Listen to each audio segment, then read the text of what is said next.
Millions of people around the world connected in a moment of passion while watching their favorite creator premiering their work. This is where I find myself watching Ed Sheeran premiering his Subtract visual album on YouTube. This is how I would love to see the creators and the brands handle their releases in the future. At 11 AM Eastern, Ed and his team premiered the first video, and the rest of the videos start premiering one after another, creating this unique homogeneous experience. Each video was a song, and each song separately told the story of the love, loss, grief, moving on. All these feelings were well embedded by Ed within the songs, but the visual design represented those feelings on the screen. The live chat was full of those emotions. It was amazing connection to see the video and to see the responses flowing in the chat and seeing how people, no matter where they are in the world, no matter what state, the time they're in, they all got to share what they felt. It was such a unique experience that not many brands or creators care to deliver. As someone who grew up in a third world country, this is the kind of experience that we would never receive, and it made sense. We would not deliver enough of economic value in the third world country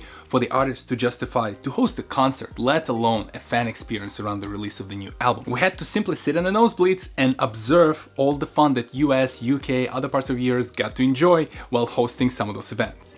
And I don't hold it against the creators, I don't hold it against the artists, because they work with the labels, they work with the production companies that are for-profit organizations, and those companies, they want to receive some sort of profit in return for all their efforts of hosting this kind of an event. And now YouTube changed it all. The tools like Premiere, Live Watch, Live Chat enable fans from all over the globe, no matter where they are, assuming they have the internet connection, to go and join together around the live visual album release like the one Ed Sheeran premiered for his Subtract album, or it could be the live concert that SZA hosted with Amex, or anything really in between. Any kind of fan activation that the creator can come up with, the fans get to enjoy thanks to these tools. This is the kind of unique fan activation that, yes, does not fully replicate the events that, say, Ed hosted in Brooklyn when I got to attend the premiere of the album, or when he climbed on top of the ice cream truck and essentially played the music and gave out free ice cream to the fans in Texas. But these kind of events are head and shoulders above anything that the young kid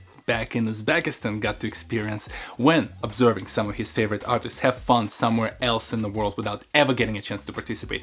Now, at least I get to partake in some parts of that experience. Now, unfortunately, businesses are not run on hugs and good feelings. So what about the commercial potential of these tools? They're great.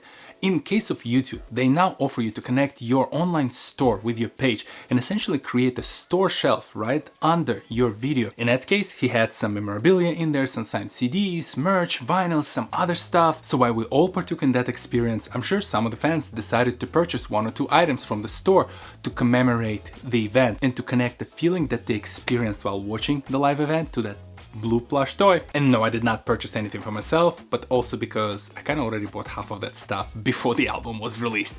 Officially for my wife, I always had those things. Now, back to me talking about the economic value. Remember when I said that the fans in the third world countries do not care enough economic value to justify some of these events in person? Well, I did not say it was zero. So you actually do have fans in those regions who are happy to support with their hard-earned dollars, cents, sums, rubles the creator who they're currently watching live. By placing the store shelf, by enabling super chats or memberships, the creator can now actually monetize those fans in the remote areas. And I don't mean to make it sound too transactional, but we as fans, we're always happy to support and fund our creators, because ultimately the well-funded creator means that there will be more content in the future. So in Ed's case, every dollar matters as he invests in the future albums and shows to come. And on top of all of this, don't forget that solid fan interactions, the events like this, actually creates a stronger bond in that fan community worldwide. And this will increase the lifetime value of those fans as they continue to engage with their favorite creator, which means more revenue downstream. I get it. This all sounds like we're trying to maximize every single dollar we're squeezing out of the fan experience, but this is the reality of things. Creating content costs money, so figuring out better ways for us to monetize that experience enables us to create more content down the line. It's simple math, and it doesn't neglect the fact that there was an amazing and unique experience for all the fans around the world. And this is why it's hard for me to find something negative about it, because as a creator, you can bring your fan community much closer.